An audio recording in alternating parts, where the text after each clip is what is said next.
Mastering relative clauses. Unraveling restrictive and non-restrictive defining clauses.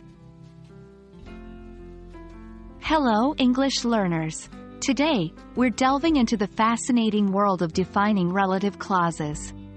Specifically, we'll understand the difference between restrictive and non-restrictive clauses. These grammatical concepts might sound complex, but trust me, they are really simple and fun to learn once you get the hang of it. Before diving into the main topic, let's quickly review what a defining relative clause is. A defining relative clause gives essential information about the noun or noun phrase it modifies, meaning, the sentence wouldn't make sense without it. These clauses start with relative pronouns like who, which, that, etc.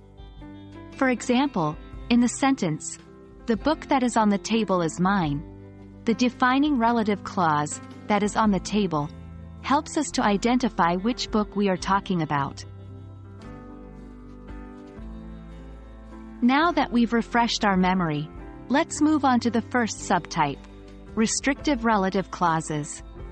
These are also known as essential relative clauses. As the name suggests, they restrict or clearly define the noun they're referring to. Consider the sentence, "The woman who is wearing a red dress is my aunt." Here, "who is wearing a red dress" is a restrictive relative clause, as it is vital to identify which woman we're talking about. Without this clause, we might not know which woman is the speaker's aunt. Moving on, let's explore non-restrictive relative clauses. Unlike restrictive clauses, these do not limit the noun they modify. Instead, they add extra, non-essential information about the noun.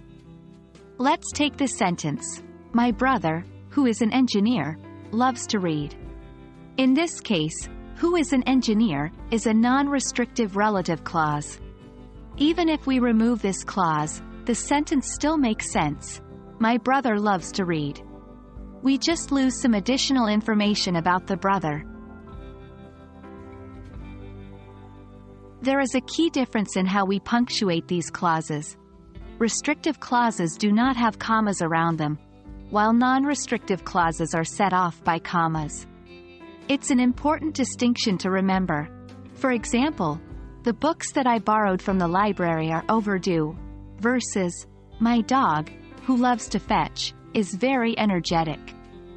The first sentence's clause is restrictive, no commas, and the second sentence's clause is non-restrictive, surrounded by commas. And there you have it.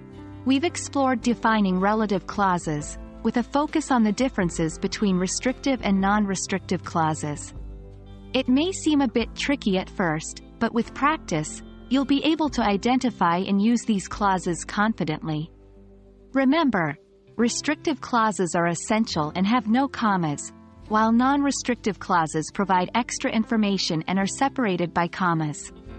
Keep practicing and see how these fascinating grammar constructs can add depth to your English speaking and writing. Happy learning, and see you in our next video.